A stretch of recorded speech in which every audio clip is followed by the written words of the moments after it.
ونبقى في الشأن اللبناني، حيث توجه وفد لبناني رسمي إلى جمهورية مالي، وذلك لمتابعة شأن الضحايا اللبنانيين الذين قضوا نتيجة لسقوط الطائرة الجزائرية. وفي لبنان تحولت فرحة العيد عند أهالي الضحايا إلى مآت ما يتم خلالها استقبال المعزين في قتلاهم الذين كانوا على متن الطائرة المنكوبة. علم فايز ظاهر بأن أمرا ما حصل عندما لم تتصل به زوجته المسافرة رندا لطمأنته على مسار رحلتها إلى لبنان.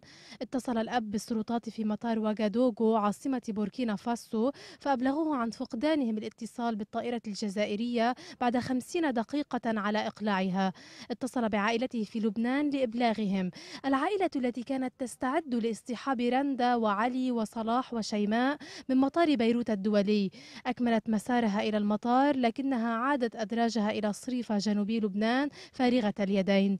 21 لبنانيا، أغلبهم أطفال وشباب صغار، كانوا في طريقهم إلى لبنان لتمضية عطلة الأعياد، فقدوا في تحطم طائرة تابعة للخطوط الجزائرية فوق مالي، طائرة كانت تقل 116 راكبا من واغادوغو إلى مطار الجزائر.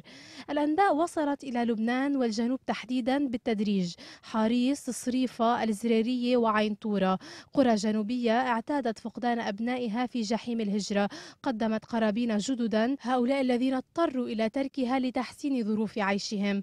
وكانت وزارة الخارجية اللبنانية قد تحدثت عن تعاون بينها وبين السلطات الفرنسية التي أبدت تجاوبا واضحا في شأن استرداد ضحايا الطائرة الجزائرية.